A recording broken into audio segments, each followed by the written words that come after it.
Voici une vidéo qui va parler donc de l'équation cartésienne et paramétrique d'une ellipse tirée horizontalement et verticalement, c'est-à-dire l'une est située par rapport à l'axe des X et l'autre par rapport à l'axe des Y. Vous allez voir de quoi ça, à quoi ça rime, à quoi ça rime. Bon, tout d'abord, je vais parler uniquement, il y a plusieurs équations, hein. Il y a l'équation cartésienne, vu sous différentes formes, hein, il y a différentes formes d'écriture de l'équation cartésienne. Bien sûr, je vais parler de l'ellipse ici, hein.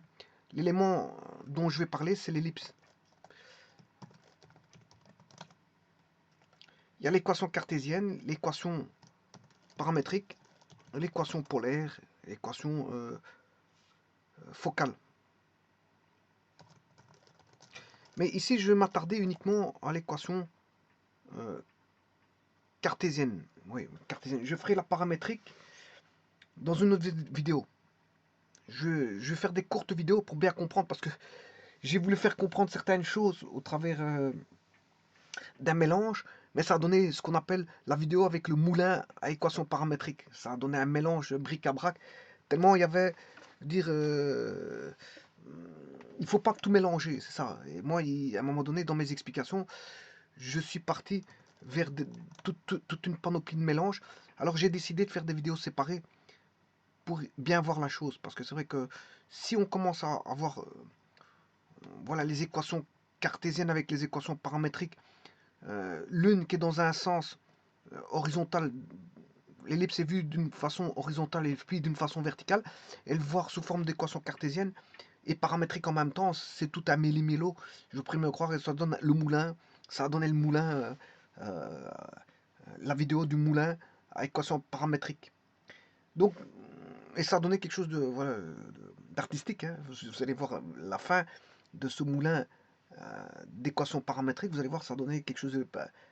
Alors, cette vidéo, elle va me servir en tant que... Enfin, la vidéo sur le moulin, d'ailleurs, c'est pour ça que je l'appelais moulin, parce qu'il y a des informations en vrac, qui sont mises en vrac, qui sont mélangées, et en plus de ça, bon, à un moment donné, il y avait des droites qui tournaient, on voyait tout apparaître, tout qui tournait sous forme d'un moulin.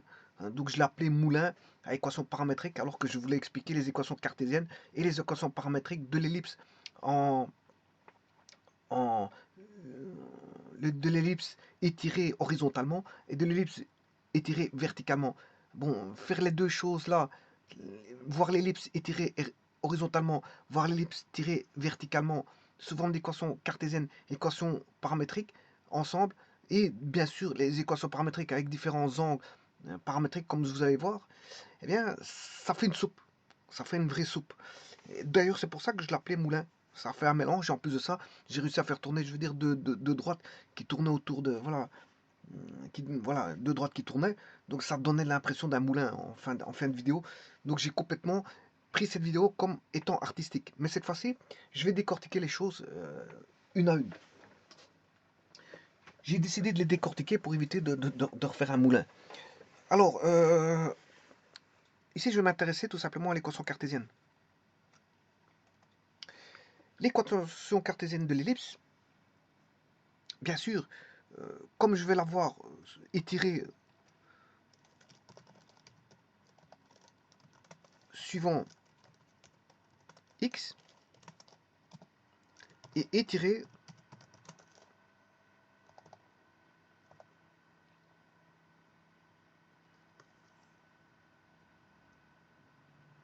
l'ellipse étirée suivant y.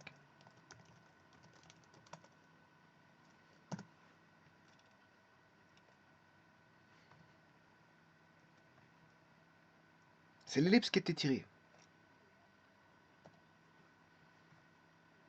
Bon, il y a d'autres formes d'ellipses, hein. Bon, il n'y a pas que ces deux-là, mais c'est celle qu'on rencontre assez souvent. C'est ces deux genres d'ellipses, hein.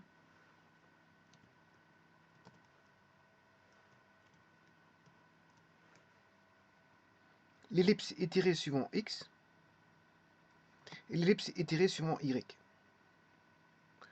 Et puis, bien sûr, à toutes les sortes d'ellipses qui sont voilà, en rotation, en rotation et en translation, rotation, translation. Bon, mais ça, je le verrai parce que c'est les ellipses les plus compliquées. C'est celles qui ont subi voilà,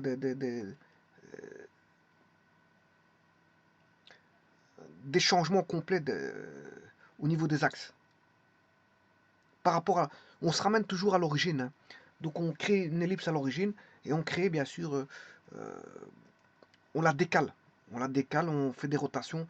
Et donc ça, c'est les ellipses les plus compliquées, c'est celle-là.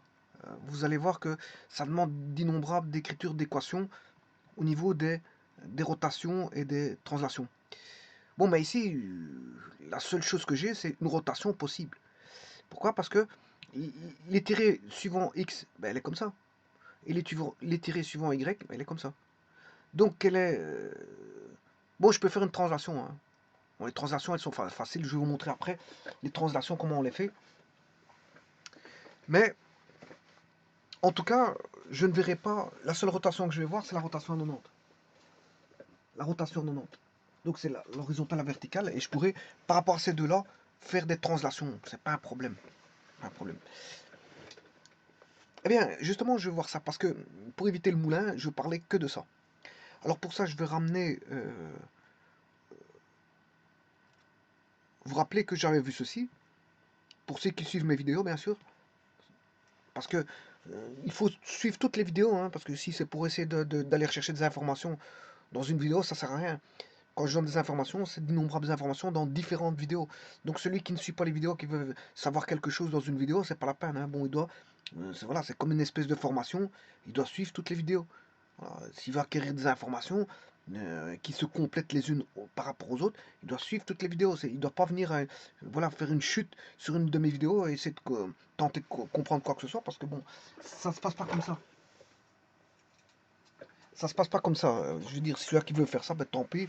Bon, il peut le faire, mais il comprendra quoi, un dixième de ce que j'ai expliqué. C'est normal parce qu'en fait, il n'a pas tous les il n'est pas outillé, hein. Être outillé, c'est avoir vu toutes les vidéos que voilà, que j'ai établies. Quelqu'un qui est outillé, ben, il sait entrevoir autre chose, hein. Il sait entrevoir, il peut avancer. Quelqu'un qui est outillé, il a un outil toujours en main. Dans sa boîte d'outils, il a toujours un outil en plus. C'est bon, il est outillé, donc il sait avancer. Mais quelqu'un qui arrive comme ça dans une vidéo, qui n'a suivi aucune des autres vidéos, bon, bon il peut la consulter, c'est pas un problème, il est libre de la consulter, mais je veux dire, c'est pas sérieux au niveau de sa formation s'il veut faire voilà, assurer une formation concernant, je veux dire, les coniques. Donc je dirais d'aller voir, visiter toutes les vidéos une à une. Toutes les vidéos une à une. Et là, apparemment, il pourra tirer des enseignements. Ceci étant dit, donc j'ai A plus grand que B. A plus grand que B, bon, vous avez tous les éléments caractéristiques. Donc l'équation, c'est x carré sur a carré plus y carré sur b carré égale 1. Bon, je vais m'intéresser à l'équation cartésienne. J'ai dit, je ne regardais pas l'équation ni paramétrique, ni polaire, ni l'équation focale. Je m'intéresserai à ça plus tard. Bon, l'équation cartésienne, il y a un centre, un foyer, foyer F1, foyer F2, distance focale, axe focal. L'axe focal, c'est celui qui passe par les foyers, par les deux foyers. L'axe de symétrie 1, voilà, l'axe de symétrie 2. Il y a deux axes de symétrie. Alors je vous rappelle que le cercle est complètement symétrique, hein. Donc parler d'une rotation au niveau d'un cercle, c'est un petit peu bizarre. C'est faire une translation. Un cercle qui a subi une rotation, c'est une translation quelque part. C'est une translation, parce qu'il est complètement symétrique. Alors, est-ce que l'ellipse est parfaitement symétrique? Ben non, parce qu'il a deux axes de symétrie. Il a deux axes de symétrie qui sont différents. Alors, différents, c'est-à-dire que bon, les distances, la symétrie de l'un ne sera pas la symétrie de l'autre. Par contre, dans un cercle, la symétrie de l'un, de l'axe X, sera la symétrie de l'axe Y. Parce que dans un cercle, le cercle, c'est le lieu des points situés à égale distance d'un point fixe appelé le centre. Donc tout est symétrique, tout est symétrique. Il y a un centre de symétrie et il y a voilà, le diamètre qui est voilà, un axe de symétrie. Et tout est symétrique. Les axes X et Y sont des axes de symétrie. Mais une symétrie parfaite, parce que ce qui est symétrique en X est symétrique par rapport à Y.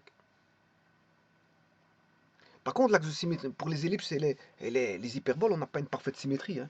On a une symétrie par rapport à un axe, oui, mais on a une autre symétrie par rapport à un autre axe. Alors dire qu'on aurait une symétrie parfaite sur l'ellipse, ben on retomberait sur le cercle. On aurait un cercle. Alors on a le sommet sur le petit axe, le grand, voilà, le grand axe. Voilà. Et tout ça j'ai vu. J'ai vu. Donc le but c'est pas de revoir cette vidéo, c'est pour ça que je vous dis d'aller revoir les vidéos précédentes. Voilà, vous avez calculé le paramètre, etc. Maintenant, ça c'est si A plus petit que B, plus grand que B. C'est-à-dire, si je vais tracer ça, A plus grand que B, ben, je prends x carré sur... Ouais, bon, ça commence déjà bien. X carré.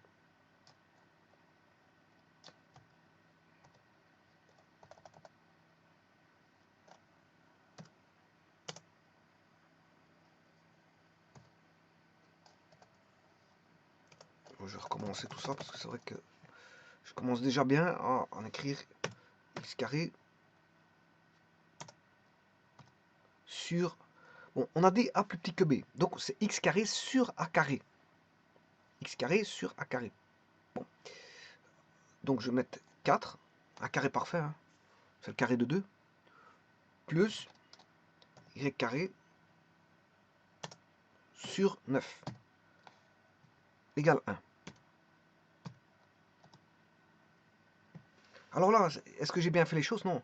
Parce que ça, c'est B plus grand que A. C'est A carré, X carré sur A carré. Je vais vous l'écrire.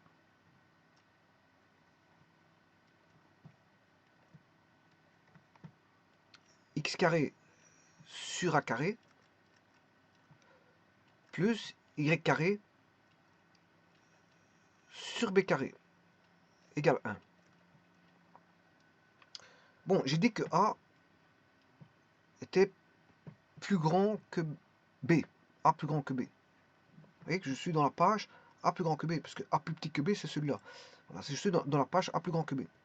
Donc, A plus grand que B, donc l'équation c'est x carré plus y sur A carré plus y carré sur B carré égale 1. Bon. Donc je vais écrire l'équation. Donc j'ai dit A plus grand que B. Donc si A par exemple vaut 2, non, je vais prendre 3 pour A, prendre 3. Et B pour, je prends 2 pour B. Bon, 3 est plus grand que 2, on est d'accord. Donc ça veut dire que A carré vaut 9 est plus grand que B carré qui vaut 4. Donc j'aurai x carré sur 9 plus 3 carré, y carré sur 3. Et là, quand je fais ça, je dois avoir celle-là. Donc faisons-le. Je vais, donc x carré sur 9 plus y carré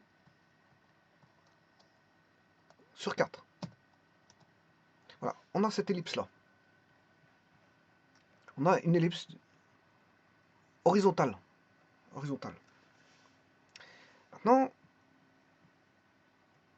je prends toujours la même équation. Alors il y a une autre équation, hein, je peux l'écrire. Cette équation-là peut se ramener à, je vais voir, donc x carré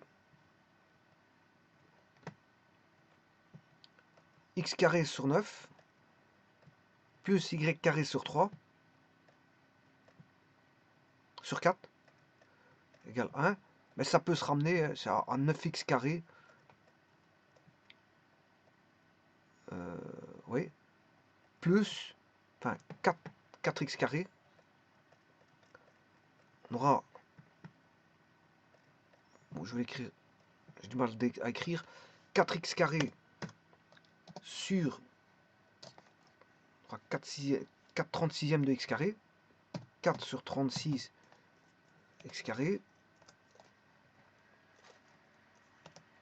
plus 9 sur 36 y carré égale à 1. 1 c'est 36 36e.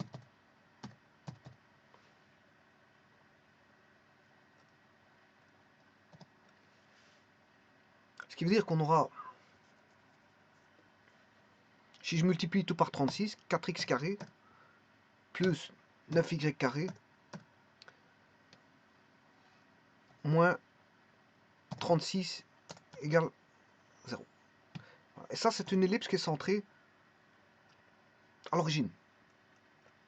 elle est centrée à l'origine. Et comme le A, AX carré, elle peut s'écrire si vous voulez.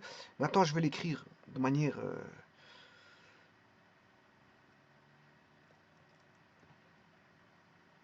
généralisée. Ça, c'est un cas particulier.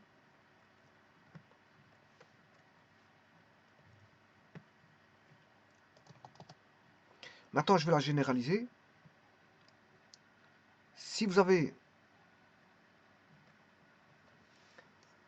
x carré sur a carré plus y carré sur b carré égale 1, on aura b x carré moins, enfin, plus, sinon j'aurai une hyperbole, hein, a carré y carré moins, et 36, c'est tout simplement 9 fois 4. 9 fois 4, c'est a carré b carré égale 0. Et ça, c'est une équation d'une ellipse centrée en 0, 0. Et vous voyez que si le b est plus petit que le a, ou en d'autres termes, le a est plus grand que le b, eh bien, d'office, par exemple, si je vois ceci, on peut dire que c'est une ellipse centrée, centrée à l'origine, mais qui sera comme ceci. Parce que le a est plus grand que... le premier coefficient est plus petit que le second. Alors maintenant, si les coefficients sont les mêmes, on a un cercle. Hein. Alors on a un cercle, c'est-à-dire a égale b. Hein. On a un cercle, ça c'est un cas particulier. Vous allez avoir x carré sur a carré, par exemple, a égale b, donc je peux mettre a carré, plus y carré sur a carré égale, 1. 1, c'est a carré sur a carré. Donc ce qui veut dire qu'on aura x carré plus y carré égale a carré. Donc on aura un cercle central à l'origine. C'est un cercle central à l'origine dont le rayon vaut A. Donc, vous voyez que si, maintenant, si j'ai le contraire,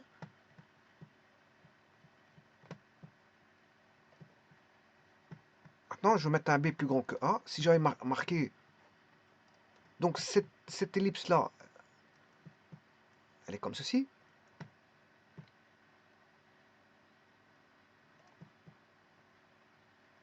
Mais si j'écris 9x carré plus 4y carré égale 36 ou moins 36 égale 0, vous avez une ellipse comme ceci. Donc tout dépend, vous regardez le coefficient, qu'est-ce qui est plus grand? C'est le coefficient de x carré plus grand que le y carré. Mais ça doit toujours répondre à l'équation x carré sur a carré.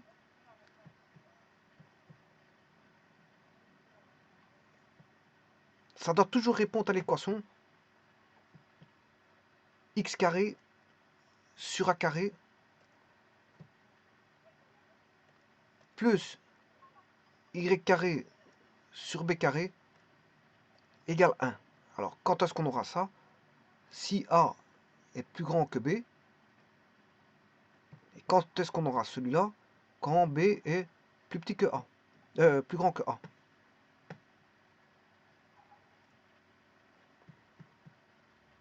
B plus grand que a. Bon. On va formaliser ça par les équations. Donc je vais faire sur GeoGebra cette écriture. Donc j'en ai déjà fait une. Et là, vous voyez bien que, bon, je vais mettre la seconde. 4x carré plus 9y carré égale 36. Ou moins 36 égale 0. C'est la même chose. Vous voyez, il l'a accepté. Alors vous voyez que, regardez bien, celui-ci, je vais le... aller chercher propriété, couleur. Je vais le mettre en vert, avec une opacité donnée.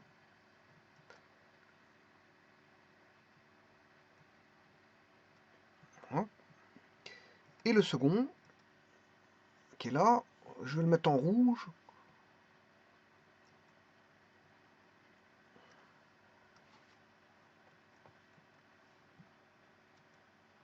Toujours le différencier, le distinguer au travers de la couleur, ouais, pour autant que il a cherché, oui, bon, faut ouvrir ceci, la couleur, prendre de rouge, avec une certaine opacité.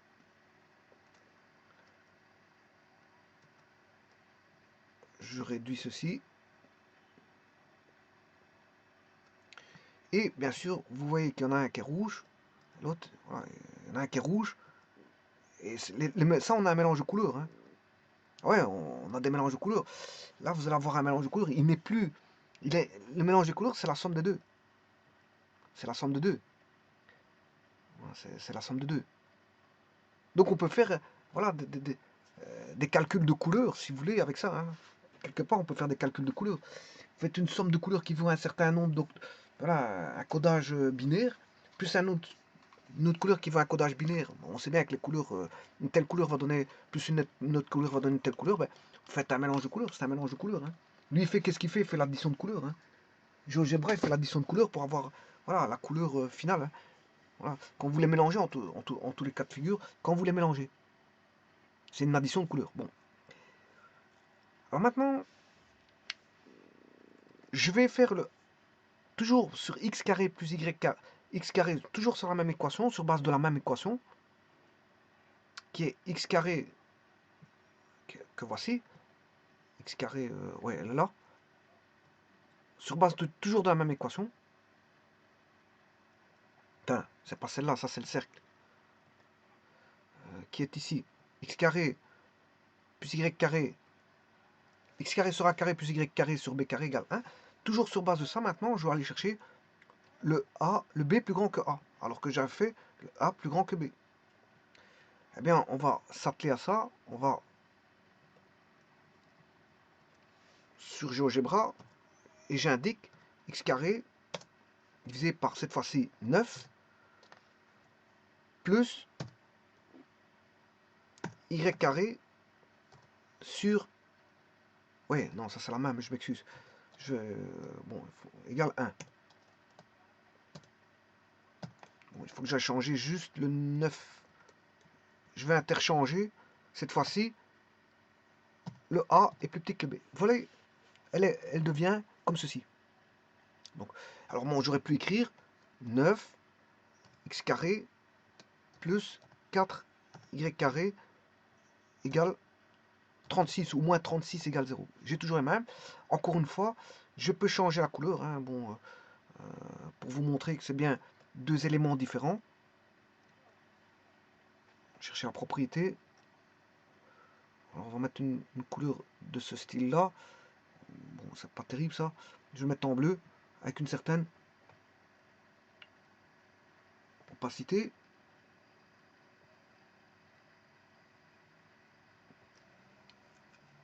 Ça, c'est pour le premier. Et le second, je vais le laisser blanc.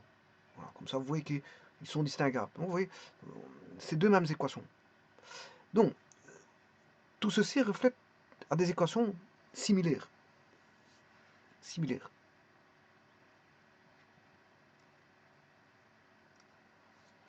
Bon, maintenant, ce que je vais faire, vous allez voir quelque chose. Regardez bien. Je vais interchanger le x et le y. Parce que, qu'est-ce que c'est que l'équation, cette équation y carré sur 9 et x carré sur 4? Y carré sur 9, y carré sur... Je pourrais écrire, je vais remplacer, regardez bien maintenant ce que je vais faire, et après je vous donnerai justement les explications par rapport à ça. Maintenant, je vais prendre le fameux x carré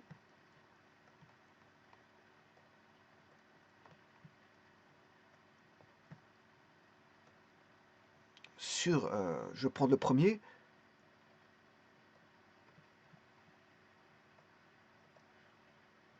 Je vais prendre celui-ci. X carré sur 9 plus y carré sur 4. X carré sur 9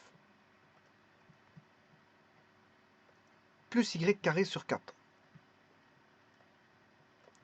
égale 1.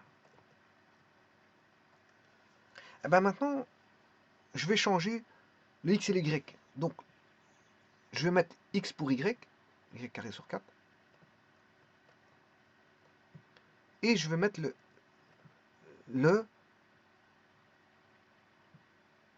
x, le y pour le x. Donc ça va donner x carré sur 4 égale 1. Et là, on retombe sur x carré sur 4 plus y carré sur 9. Ce qui veut dire que je vais obtenir le a qui est plus petit que le b. Donc le b est plus petit que le a. Là, elle sera comme ceci. Du moins, celle-là, verticale. Et celle-là, elle était horizontale. Donc, changer le x en y devient d'horizontale verticale. Oui, je viens de dire que il fallait garder l'équation là. Il fallait garder l'équation là. Et quand A était plus grand que B, elle était horizontale. Et A plus petit que B plus grand que A, elle était verticale. Alors comment ça se fait que... Bon, là je viens de tout changer. Alors pourquoi? Je vais vous expliquer pourquoi, mais il faudrait que je voie le deuxième cas de figure. Pour expliquer le deuxième cas de figure, mais tout d'abord je vais le tracer. Regardez, la première équation, je vais mettre x. À la place de x, je prends le f. Hein, le f. Je vais remplacer du f, je vais mettre y à la place du x. Y sur 4, je vais vous prouver qu'elle est bien verticale. Plus x carré sur 4. J'ai pas besoin de faire ça, mais sur 9. Parce qu'elle est déjà au-dessus. Hein. Ouais, x carré sur 9 égale 36.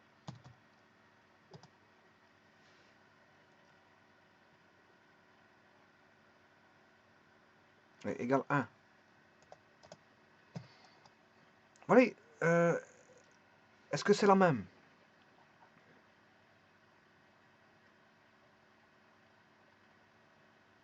Oui, non, non, c'est la même. Hein, c'est la même.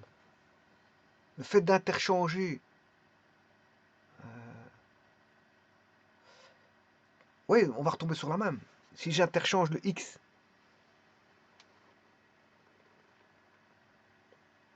Si de l'horizontale, j'interchange le x devient le y ou le y devient le x, c'est la même. C'est la même équation. C'est la même équation. Donc, en fait, il y a même pas, ça n'interchange pas. Donc, ici, je raconte une petite bêtise. Alors, il faut que j'enlève ça tout de suite. Si je change le x, le y, j'aurai y carré sur 9, ouais, plus x carré sur 4. Et on retombe sur un cas de figure. Bon, celui-ci, il est bien... Le A est plus grand que le B. Donc, il est bien horizontal. Si j'interchange... Non, si j'interchange, le y devient y carré sur 9. Et là, le B est plus grand que le A. Donc, c'est pas possible. Voilà, j'ai fait une petite erreur. Non, c'est bon, j'ai pas raconté de bêtises. L'erreur, elle est là. X carré sur 9. Ouais, ce sera y carré sur, ouais, sur 9. Y carré sur 9 plus x carré sur... Ouais, non, on va pas avoir ça. X carré sur 4. Je change juste le x, y. Hein. Je ne bouge pas au a carré, b carré. Je ne touche pas au a carré, b carré. Donc elle est bien comme ça. Donc c'est bien, c'est là que l'erreur était là. Donc je n'ai pas raconté d'erreur auparavant. Donc là, ça, changer les x, x devient y, y devient x. Ça veut dire quoi? Ben, ça veut dire que les axes x devient y. Hein, ça veut dire, c'est ce que ça veut dire. La signification de ça, le fait de changer x en y et y en x, ça veut dire qu'on a fait ceci. On a l'axe x.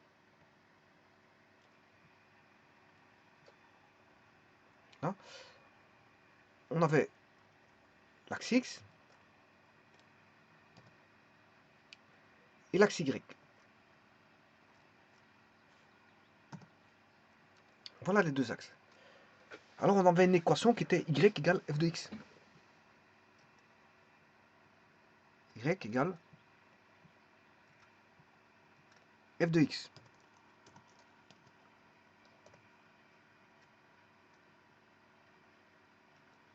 Bien, si je fais maintenant, si le x devient y,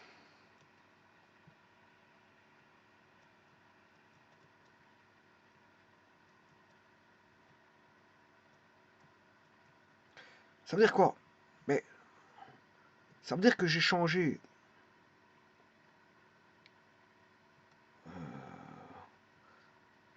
l'axe des X devient...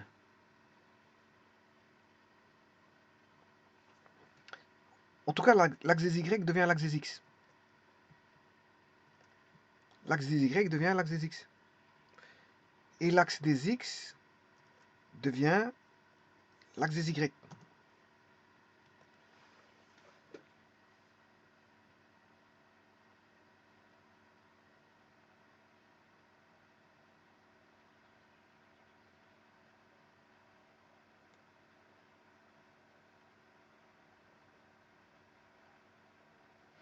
Donc, vu comme ça,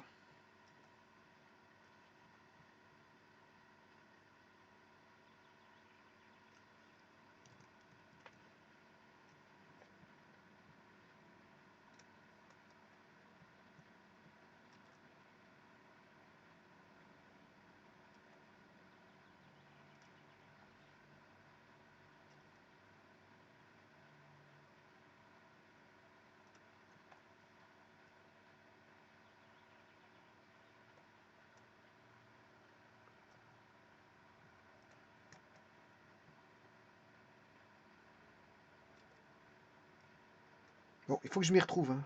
Je vais pivoter de...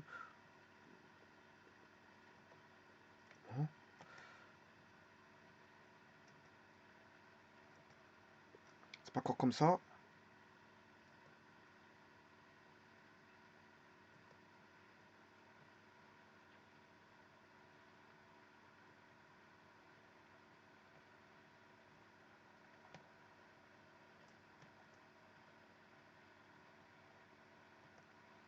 Voilà, c'est ça. C'est ça. Ça veut dire que... Qu'est-ce qui s'est passé?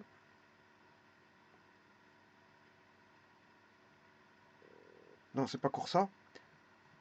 En fait, ce qui va se passer, je vais vous expliquer. Hein. Bon, je vais effacer, c'est parce que le pivotement, je l'ai mal fait. Bon, j'ai fait divers pivotements, mais... En fait, c'est comme si on avait... Là, on a fait tourner le Y est devenu X.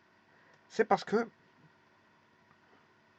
on a fait tourner l'axe des X comme ceci, de 90 degrés. Et le Y, il est devenu X. Le Y est devenu X parce qu'on a fait tourner. Donc, ça veut dire que l'axe a tourné de 90 degrés. C'est une rotation à 90. C'est simplement ça. C'est une rotation à 90 degrés. Donc, le fait d'inverser le X pour Y sans changer, bien sûr, au A carré, B carré, eh bien, ça veut dire quoi? Ça veut dire que vous avez fait une rotation de 90 degrés.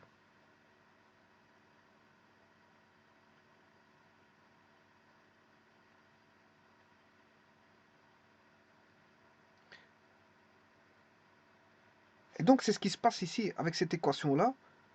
Parce que l'équation G n'est rien d'autre que l'équation D. Vous voyez, si vous permutez les termes, x carré sur 4 plus y carré sur 9, eh bien, bon, c'est le D, c'est x carré sur 4 plus y carré sur 9. Mais le G, c'est y carré sur 9 plus x carré sur 4, c'est la même chose. Donc, ça veut dire changer les x pour y et y pour x, c'est faire une rotation de 90 degrés. C'est faire une rotation de 90 degrés. Bon, maintenant, comment exprimer ça? Comment exprimer ça? Il y a deux cas de figure de présentation, et je vais les montrer ici. Ça veut dire que l'équation, c'est rien d'autre que x carré sur a carré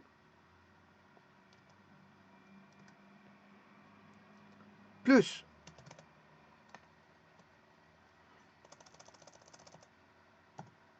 y carré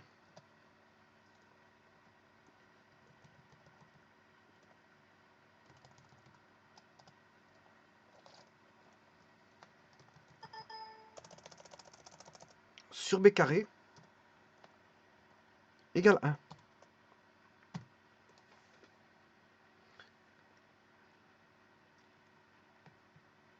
Est-ce vrai? Mais justement, c'est ça le but de cette vidéo, c'est vous montrer ceci. On aura une ellipse qui sera soit comme ça, ou comme ça.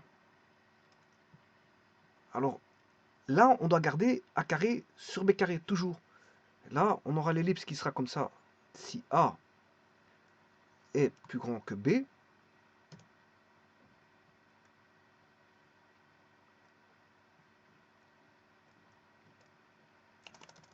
et elle sera verticale, elle sera si B plus grand que A.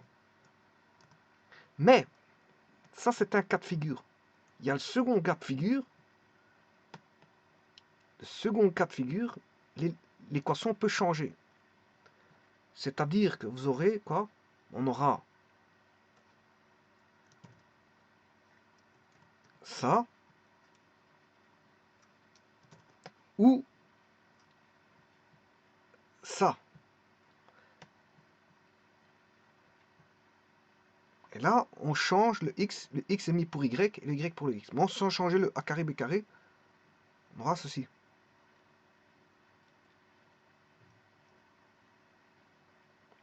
En d'autres termes, on aura x carré sur b carré.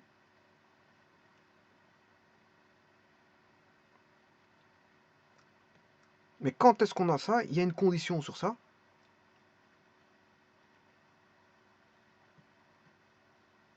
Là, on a changé, si vous voulez, ceci.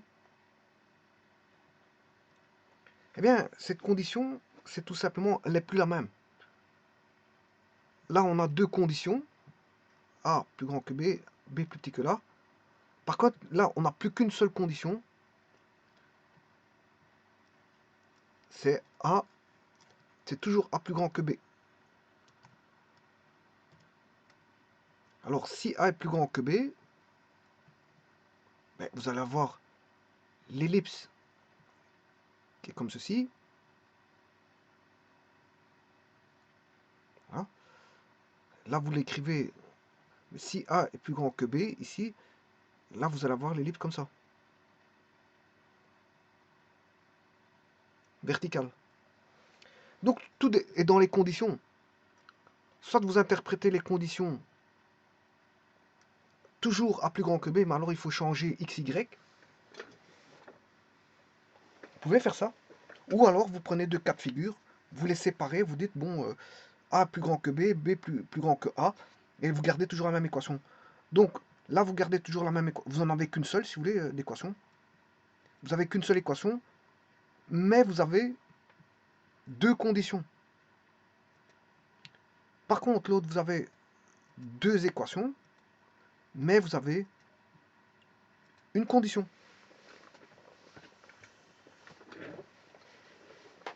Mais il faut garder, si vous voulez avoir les deux équations interchangées x, y, il faut avoir qu'une seule condition. Il n'y a pas de problème. Mais ici, bien sûr, moi j'ai pris le premier cas de figure pour ce qui traitait ceci. Je dois garder, bien sûr, si A plus grand que B, je dois garder x carré sur A carré plus y carré sur B carré. Par contre, si A est plus petit que B, ben, j'ai toujours x carré sur A carré plus y carré sur B carré. Je garde la même équation. Je garde la même équation. Parce que mes conditions, c'est A plus grand que B, A plus petit que B. Et là, maintenant, je peux parler des éléments. Voilà, en fonction que A est plus grand que B ou A est plus petit que B. Donc c'est juste ça que je voulais faire attirer votre attention, parce qu'à un moment donné, bon, il m'est pris voilà, l'idée de changer la variable, mais en fait, après, je me suis rendu compte que l'équation, ça doit être la même. Elle doit être la même, parce que je voulais mettre x carré sur b carré, parce que ici, si vous regardez les éléments, il y a beaucoup d'éléments qui changent. Par exemple, si je prends A plus grand que B, le A plus grand que B, on a la directrice qui est A carré sur C, bon, associée à D1. Si A est plus petit que B, la directrice associée à D1, c'est B carré sur C. Vous voyez que le A devient B. Et souvent, il y aura des éléments A qui deviendront B. Par exemple, si je prends le paramètre pour A plus petit que B, on a A sur B. A plus grand que B, on a B sur A. Vous voyez, on interchange juste à certains éléments. Le B devient A et le A devient B. Juste ça. Par contre, le C reste C. Mais le C, ce qu'il y a, c'est que le C carré, ce sera A carré moins B carré qui doit rester positif. Donc on aura pour la relation ABC, C carré vaut A carré moins B carré, et comme A plus grand que B, mais A carré moins B carré est positif, il n'y a pas de problème. Par contre, pour A plus petit que C carré c'est B carré moins A carré, mais A plus petit que B, donc B plus grand que A, B carré moins A carré est positif, donc C carré est positif, il n'y a pas de problème. On n'aura pas de A carré négatif. Donc le C ne bougera pas, c'est juste que le calcul il se refera à l'opposé, mais il y a des éléments qui changeront, le A devient B, le B devient A. Mais en ce qui concerne l'équation, c'est toujours, comme on a deux conditions différentes, ben on a une seule équation, c'est la même, c'est x carré sur a carré plus y carré sur b carré. Vous n'avez pas changé l'équation dans ce cas-ci.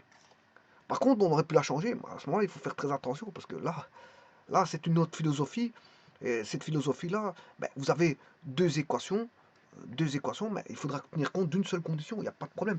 Mais là, il faut être vigilant par rapport à vos conditions. Il faut être vigilant par rapport à vos conditions. Attention à ça. En tous les cas de figure, c'est une rotation à 90 degrés. Voilà, je vous remercie beaucoup.